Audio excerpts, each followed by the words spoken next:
Bon, le livre chronique du Manoubistan est composé donc, de deux mots, chronique et Manoubistan. Donc pourquoi les deux mots?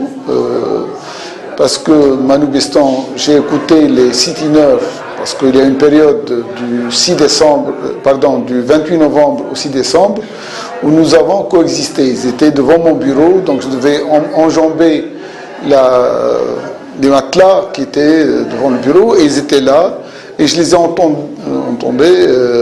chanter, et Manouba est devenu, elle a pris le nom de Manoubistan. Donc c'est pas par geste pour stigmatiser que ça a été fait, mais parce que c'est le mot qui a été utilisé par les sit-iners dans une chanson où il parlait que le Tunisien ses droits étaient bafoués au Manoubistan. Donc c'est pas un mot, contrairement à ce qu'on pense, c'est pas les auteurs de livres, mon collègue Habib Mallah, ce n'est pas lui qui a choisi, mais ce mot, nous l'avons choisi, mais à partir d'un répertoire utilisé par les sit-iners qui avaient agressé la Manouba, qui avaient soumis la Manouba sous pression, tout d'abord du 28 novembre au 6 décembre, et ensuite lorsqu'ils m'ont éjecté, ils m'ont empêché les 8000 étudiants de poursuivre leurs cours pendant du 6 décembre jusqu'au 5 janvier. Le mot chronique, akhbar, c'est un mot, une pensée à Ibn Abi Dhiyaf, celui qui a écrit les chroniques des bey de Tunis, Thaf al-Zaman bi akhbar Moulouk Tunis wa al-Aman. Et pour moi, dans le titre, il y a cet élan réformiste tunisien contre un peu ce qu'on considère le traditionnalisme, et les chroniques du Manoubistan essayent, par la plume de mon collègue, professeur de littérature française au département de français à la faculté de la Manouba, c'est Habib Mallah, essaye de suivre ce parcours qu'on ne pensait pas, à vrai dire. Le livre que Karim Ismaïl de CRS Productions à sa manière a voulu apporter son soutien cette lutte menée par les enseignants de la faculté, par les étudiants de la faculté de la Manouba, pas seulement son doyen. À la fin, donc, c'est devenu l'affaire du doyen lorsque c'est devenu un procès, mais au début, il y avait tout un élan de la société civile, des gens que je ne connaissais pas, qui me téléphonent, qui s'inquiètent, parce que, vous savez, la Manouba, c'est 40 ans d'histoire, c'est des milliers de Tunisiens qui ont traversé, qui ont connu cette faculté, qui ont connu ces bancs, et ça, c'est pas seulement, elle n'est pas la propriété de ceux qui aujourd'hui sont enseignants ou étudiants ou qui travaillent à la Manouba. Donc nous avons voulu, il y a une somme de deux textes écrit de décembre 2011 jusqu'au mois d'août 2012. On s'est dit qu'est-ce qu'on va faire avec ces textes, et l'idée est venue de les rassembler pour écrire cette page. C'est une page de résistance, mais c'est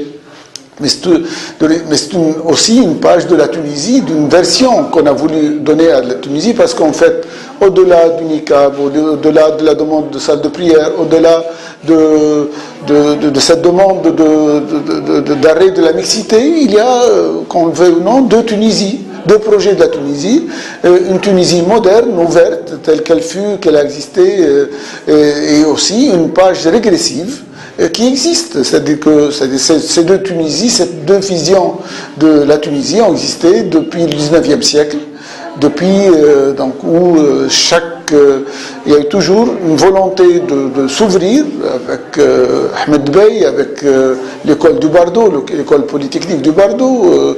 C'est une façon de voir l'enseignement pas seulement dans sa vision traditionnaliste religieuse. Donc, on a voulu innover l'abolition de l'esclavage. Donc, il y a eu de l'esclavage, mais Ahmed Bey a voulu abolir l'esclavage avec une longueur d'avance sur plusieurs pays. Aux États-Unis, il a fallu la guerre de sécession, bien avant, en 1846, ça remonte en 1864. C'est ces deux Tunisies, Ahmed Ibn Bidiyef, qui nous rapporte les voyages, le voyage du Bey, et comme il avait accompagné le bey, donc de visions du monde, une vision qui voit que la modernité s'acquiert en s'ouvrant au monde entier, et une autre vision qui pense qu'on va rattraper le retard en nous référant aux aïeuls, au salaf salah. Donc c'est cette vision wahhabiste, en fait, à laquelle nous n'étions pas étrangers, puisque Mohamed Abdel Wahhab avait bien envoyé une lettre au bey de Tunis en 1804, que les ulama de Cheikh Al-Zitoun, et notamment Cheikh Ismaïl Tmimi, avaient refusé. Il a dit « Islamuna awla bina », notre islam est meilleur. Et donc il y a un islam tunisien. L'islam, cet islam, bien que parti de l'Arabie, a connu plusieurs formes, et c'est enrichi, je dirais, c'est enrichi avec des pratiques humaines. L'islam n'est pas quelque chose de figé, il a été adopté par des gens. Hier ou avant-hier, lorsqu'on voit l'attaque qui a été faite à Saïd el-Beji, c'est ça, l'islam s'est développé, s'est étendu grâce à tous ceux-là,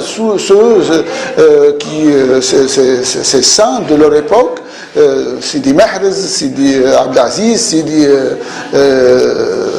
Saïd al-Manoubi, Saïd el-Beji, tout ça ont développé des agents, des vecteurs qui ont donné à cet islam ces couleurs tunisiennes. Cette couleur tunisienne, pourtant il était venu, le départ n'était pas de la Tunisie, comme pour d'autres idées. Donc, même certaines idées aujourd'hui de gauche, la gauche tunisienne n'est pas celle qu'on peut imaginer, c'est-à-dire avec un bloc tel qu'elle est partie de Moscou, ou bien. Donc là, c'est la naissance d'un phénomène, mais la Tunisie a toujours su donner de son empreinte à toutes les idées pour donner la Tunisie ou la tunisianité. Aujourd'hui, ce qu'on qualifie l'identité en se référant ou en collant à une vision étroite, je refuse cette vision. L'identité n'a de sens lorsqu'elle s'enrichit avec la pluralité, avec la diversité.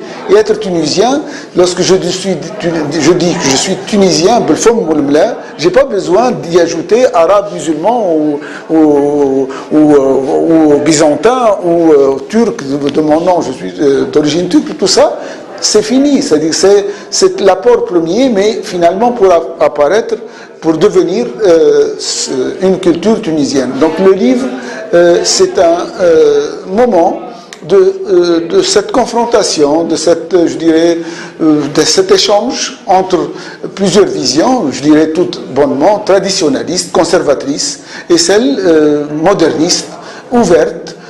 En fait, je n'ai pas besoin de dire, lorsque je dis tunisien, je n'ai pas besoin de lui ajouter moderniste ou moderne, parce que le Tunisien, à travers les strates de son histoire, de 3000 ans d'histoire, il a su accumuler, en faire de la Tunisie cette belle mosaïque. Et voilà, donc c'est l'objectif de ce livre, écrit c'est-à-dire sorti des tripes de mon collègue Habib Mallah. J'en ai fait la préface, j'en suis fier. La photo, ma photo illustre la couverture, mais c'est un choix de Karim Ismaïl, de même que la préface, et que j'ai intitulé Hymne à l'université tunisienne, pour rappeler,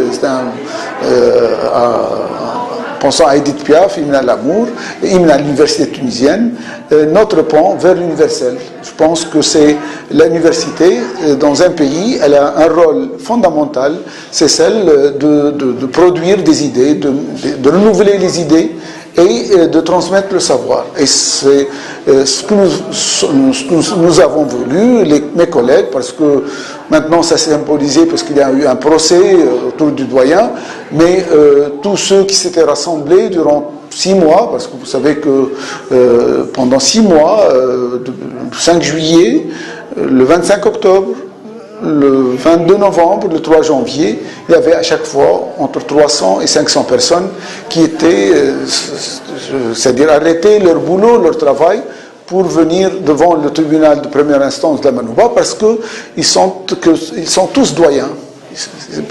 Le doyen n'est plus Habib Qasdarli, mais ils sont tous doyens, et le verdict c'est le 17 janvier. Je pense que ça va être un grand moment dans l'histoire de la Tunisie, dans l'état de droit en Tunisie. Ce que retiendra l'histoire, je suis historien avant tout, avant d'être doyen, je suis historien, c'est qu'il y a eu une volonté d'instrumentaliser la justice, mais la justice tunisienne va résister et justice va être rendue, pas à moi, mais à l'université tunisienne. Et je suis confiant, je suis serein, je suis confiant. Et si c'est à refaire, je ferai cette lutte-là. Mes collègues aussi. Je sors d'un conseil scientifique et à chaque fois, la veille d'une audience, la veille du verdict, les collègues tiennent à ce qu'on fasse une réunion du conseil scientifique pour régler les problèmes multiples, nombreux dans une université qui bouge en période de révolution, etc.